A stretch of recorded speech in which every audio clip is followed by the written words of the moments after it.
up our fourth species that we found so far. They're very, very sparse out here. But this is a pocketbook mussel. It's the same genus as the fat mucket, this genus Lampsilus. This is a male pocketbook. It had an enormous number of zebra mussel byssal threads on it. There were only 21 zebra mussels on it, but there are far more byssal threads than there were zebra mussels, indicating that there probably were more than 21 zebra mussels on it at one point. So it's maybe a good news, bad news story in that the infestation may be less than it was. For this mussel, it's a pretty old animal, perhaps a decade or more old.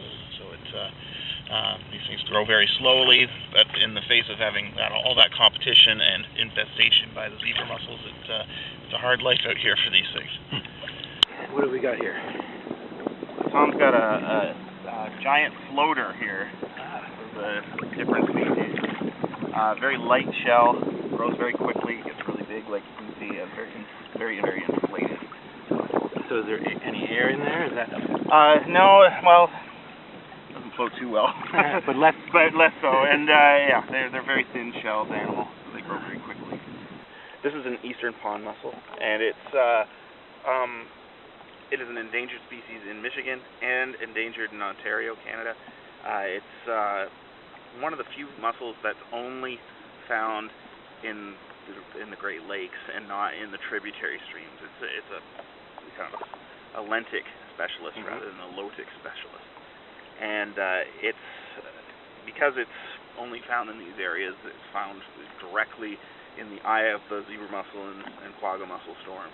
And their habitat has been very badly fouled by the Dreissena, so their populations have been pushed to the very limits in these little refuge bays. We're well into Little Muscatine Bay. We're well into the refuges, basically the limit of the delta, the front edge of the delta here, and we're basically as far in as you can get. The species used to be found throughout Lake St. Clair. One of the dominant species. Now you still find them. They're probably the third or fourth most common species out in the delta, but it's they're very, very rare everywhere else. It's one of the few places in the Great Lakes where you're still going to find them. We found a very rare wavy-rayed lamp mussel. This is a threatened species in Michigan. This is the first we found on this side of the lake. We found a few on the Canadian side, but this is the first I've seen of one here in this part of the lake. So this is a wavy-rayed lamp mussel. We just recently we're about to downlist this in Canada as a special concern. It had been endangered, but we're finding more and more populations. This is still a huge find. We've not seen this one. This is a new species to the area. So maybe that's a very good sign. So, yeah, wavy-rayed lamp mussels.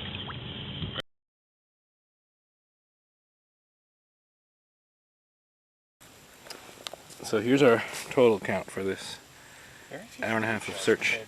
Yeah. And our total take this time was? 16 species alive, 19 with the shells that we found as well. The shells are sometimes indicator that something may have died out, or that they're just not detectable. The amount of effort we put in, which was a lot. Yeah, we actually covered quite a distance along the river in an hour and a half. But that's quite good, 16 living species in one spot. Very different from the lake environment. There you go. Live-rayed bean. Nice. Not found very easily when you're mucking around like very this. tiny. In fact, we only had the shell, I think, from that one I previously. found a couple shells. I like the Sydenham one. It's super abundant. Nice. I missed that one. Pimpleback. I found quite a few of those pimplebacks. And I've since learned that you can tell them by this green stripe to distinguish them from those maple leaf. See that? Maple leaf lack that green stripe. Hickory nut. Hey Matt, come up here. I found 3 mussels in like 2 grabs.